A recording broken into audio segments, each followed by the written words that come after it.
Revista Espírita. Primeiro ano 1858. Jornal de Estudos Psicológicos. Publicada sob a direção de Allan Kardec. Revista Espírita, setembro de 1858. Suicídio por amor. Problemas morais. Há 7 ou 8 meses, o chamado Luiz G., operário sapateiro, fazia a corte a uma senhorita Victorine R., pescontadora de botinas, com a qual se deveria casar muito brevemente, uma vez que os proclamas estavam em curso de publicação. Estando as coisas nesse ponto, os jovens se consideravam quase que como definitivamente unidos, e, por medida de economia, o sapateiro vinha, cada dia, para tomar suas refeições, na casa de sua noiva. Quarta-feira última, tendo vindo Luís, como de costume, jantar na casa da pescontadora de botinas, sobreveio uma contestação, a propósito de uma futilidade, obstinaram-se de parte a parte, e as coisas chegaram ao ponto de Luís deixar a mesa, e jurando partir para jamais voltar. No dia seguinte, todavia, o sapateiro, embaraçado, veio ceder enfim e pedir perdão. Sabe-se que a noite é boa conselheira, mas a operária, talvez prejulgando, segundo a cena da véspera, o que poderia sobrevir quando não tivesse mais tempo de se desdizer, recusou-se reconciliar, e protestos, lágrimas, desespero, nada fê-la dobrar-se. Anteontem à tarde, entretanto, como vários dias decorreram desde aquele da desunião, Luís, esperando que sua bem-amada estivesse mais tratável, quis tentar um último entendimento, chegou, pois, e bateu à porta de modo a se fazer conhecer, mas ela recusou abrir. Então, novas súplicas da parte do pobre intrigado, novos protestos através da porta, mas nada pôde tocar a implacável pretendida. Adeus, pois, malvada, gritou enfim o pobre rapaz, adeus para sempre. Tratai de encontrar um marido que vos ame tanto quanto eu.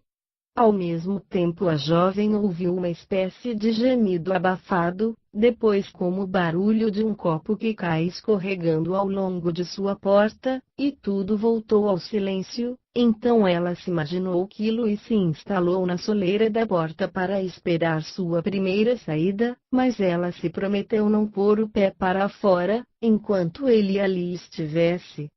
Fora apenas há um quarto de hora que isso ocorrera, quando um locatário que passava sobre o patamar com uma luz, soltou uma exclamação e pediu socorro.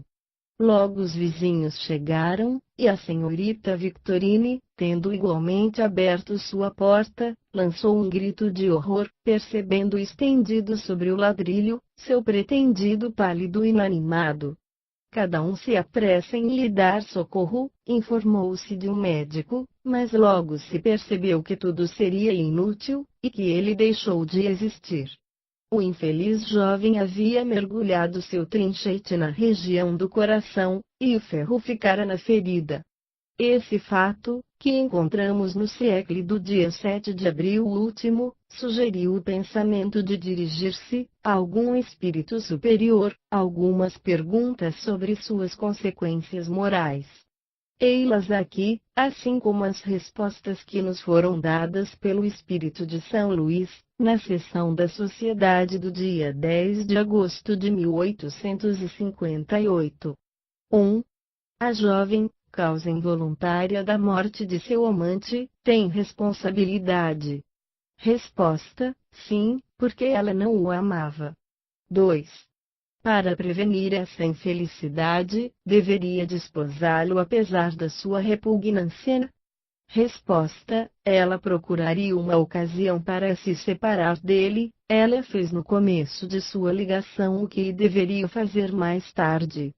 3. Assim sua culpa consiste em ter mantido nele sentimentos que ela não partilhava, sentimentos que causaram a morte do jovem. Resposta: sim, é isso. 4. Sua responsabilidade, nesse caso, deve ser proporcional à sua falta, não deve ser tão grande como se ela tivesse provocado voluntariamente a morte.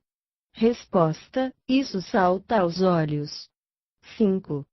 O suicídio de Louis encontra uma desculpa no descaminho em que mergulhou a obstinação de Victorine?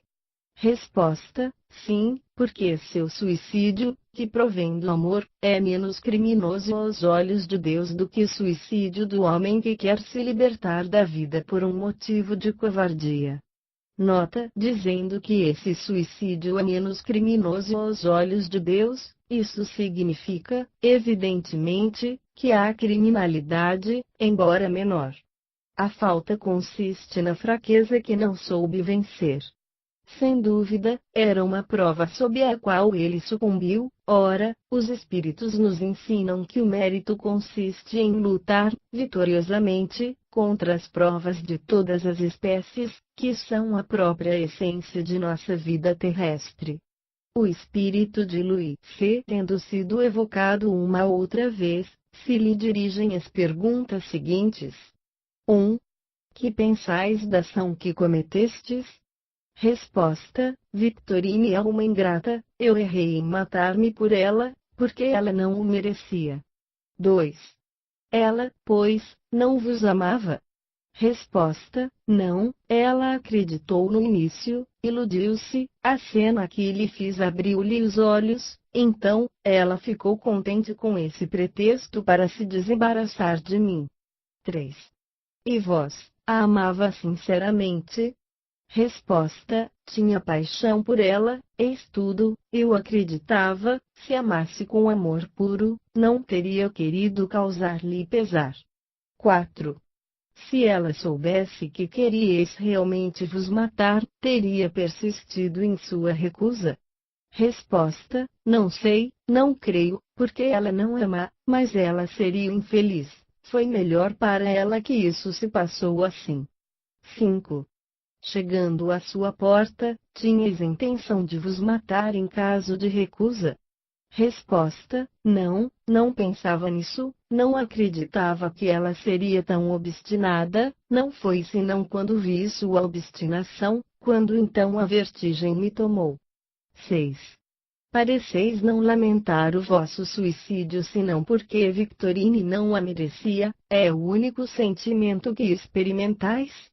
Resposta: neste momento, sim, estou ainda todo perturbado, parece-me estar à sua porta, mas sinto outra coisa que não posso definir. 7. Compreendê-la-eis mais tarde? Resposta: sim, quando estiver esclarecido. Fiz mal, devia deixá-la tranquila. Fui fraco e disso carrego a pena. Vede bem, a paixão cega o homem e leva-o a fazer tolices. Só o compreende quando não há mais tempo. 8. Dissestes que disso carregavas a pena, que pena sofreis? Resposta: errei em abreviar minha vida, não o devia suportar tudo antes que pôr-lhe fim antes do tempo, aliás, sou infeliz. Sofro, é sempre ela quem me faz sofrer, ela me parece ainda ali, à sua porta, a ingrata. Não me faleis dela mais, não quero nela mais pensar, isso me faz muito mal. Adeus.